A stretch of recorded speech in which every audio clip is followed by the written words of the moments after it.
Good day. Welcome to Endurance Room. Today I thought we could continue with our do-it-yourself bushcraft series. About a week ago I posted a video on a pack that I made modeled after the Soviet Versatility, and today I've got another pack that I've put together. This one happens to be a pack frame, so there's no bag, it's just the frame. I made it all from materials I salvaged from the environment, including the straps. Give me a sec, I'll put it down, I'll walk you through it. And here we have it. So what you're looking at started out as a wood frame to haul water back and forth to our longhouse from the farm. The frame was carved from maple. I found some saplings in the woods that were about equal diameter, and I just planed them down with my knife. Each joint has a notch that fits into a notch on the adjacent piece, and then they're lashed down with some cotton rope. I made the straps out of a nylon belt I found in the woods. I believe it was left over from somebody's deer stand. I just found it half buried under the leaves one day when I was out hiking. At the top of the pack is a grab handle made out of some old nylon webbing that I had from a hammock strap. So at the bottom here, I've got a Molly-tube butt pack attached using the belt loops. They've got a snap clip and it allows me to easily take it on and off. So I keep my primary tools in there, my quick go-to items. The main portion of the pack is a blanket roll style setup with a Plash Palatka. I've got a wool blanket, a tarp, my shelter kit. It's all secured up here. So these are items that I would use to set up my camp, things that I'm not going to need to get to very quickly. And after I get my camp set up, it allows me to remove them, and I still have the pack and all my tools ready to go at the bottom for use out in the woods away from camp. This setup's about maybe 20 pounds without water in my canteen right now. With water, maybe 24 pounds. It's incredibly flexible. I can carry a variety of loads, from a very light minimal weight setup to transporting game out of the woods. The blanket pack is a traditional way of carrying gear. It's called a blanket pack because it was typically done with a wool blanket. I like to use my Plash Palatka because the canvas is so heavy duty and keeps my gear dry, protected.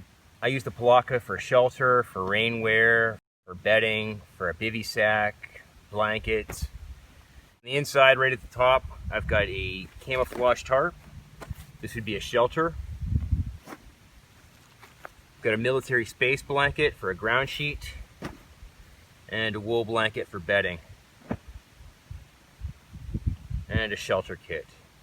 Things that once I get to camp, I'm not going to need ready access to besides the poncho, which lets me set up my camp, go out in the woods, scout about, looking for different resources, and not have to carry the extra weight of all that gear or, the added weight of a backpack. It's quite interesting. It gives you a lot of flexibility and modularity with how you're able to carry your things. It cuts down on weight.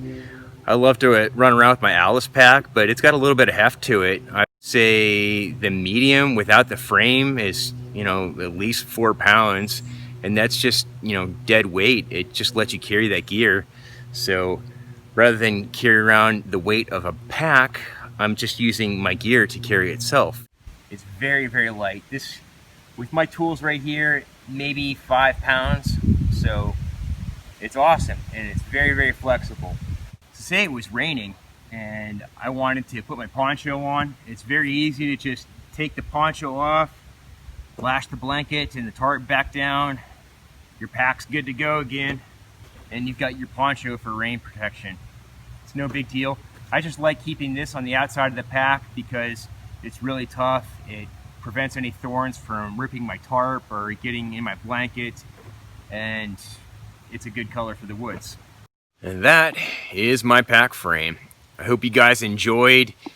If you've never experienced carrying your gear with a pack frame, I highly recommend it. It's a very old school traditional way of carrying your gear in and out of the woods. You can make it out in the field and improvise, but if you've got the time and the resources, you can actually make something quite nice with, very little.